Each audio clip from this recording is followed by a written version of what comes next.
বানাবো চিকেনের চর্বি দিয়ে আর বেগুন দিয়ে একটা রেসিপি। তার জন্য আমি কিছুটা প্রথমে চিকেনের চর্বি নিয়ে নিয়েছি, আর তার সঙ্গে একটা গোটা মাঝারি সাইজের বেগুন আমি ঠিক ছোট ছোট এইভাবে কিউব টাইপের কেটে নিয়েছি। আর তার সঙ্গে কেটে নিয়েছি কিছুটা পেঁয়াজ, একটার মতো পেঁয়াজ, গোটা তিনেক কাঁচা লঙ্কা, আর নিয়েছি কয়েক কোয়া রসুনকে আমি থেতো করে নিয়েছি। দিয়ে আজকের আমি রেসিপি স্টার্ট করব। তো চলুন বন্ধুরা, কি করে আমি রেসিপি করি সেটা আপনাদেরকে দেখাই। চলুন এবার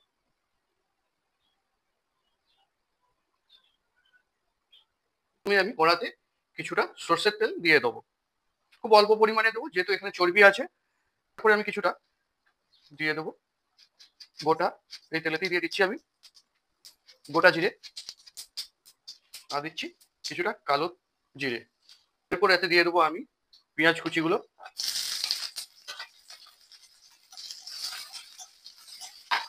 এর মধ্যে দিয়ে দেবো আমি রসুন কুচিটা বা থেতো করে নিয়েছি রসুনটাকে দেবো, যে লঙ্কা আমি কুচি করে রেখে দিয়েছিলাম সেই লঙ্কাটা আমি দিয়ে দেবো।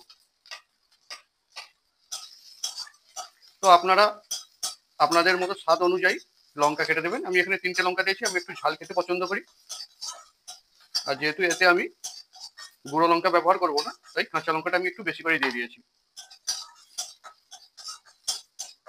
এবার এর মধ্যে দিয়ে দেবো আমি যে চিকেনের যে চর্বিটা আছে সেই চর্বিটা। আমি এতে দেবো কিছুটা লবণ, আপনারা স্বাদ মতো লবণ দিয়ে দেবেন। এরপরে আমি এতে দিয়ে দেবো হলুদ গুঁড়ো,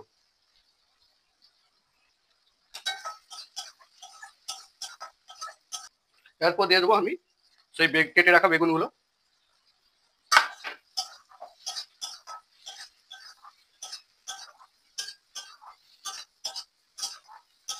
এবার আমি আঁচটা কম করে দিয়ে আমি এর মধ্যে চাপা দিয়ে দেবো।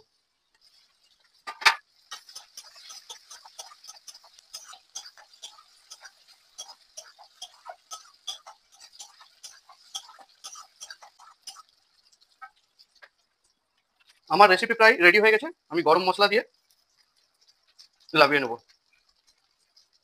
আমার রেসিপি প্রায় রেডি হয়ে গেছে, আমি গরম মশলা দিয়ে এরপরে নামিয়ে নেবো।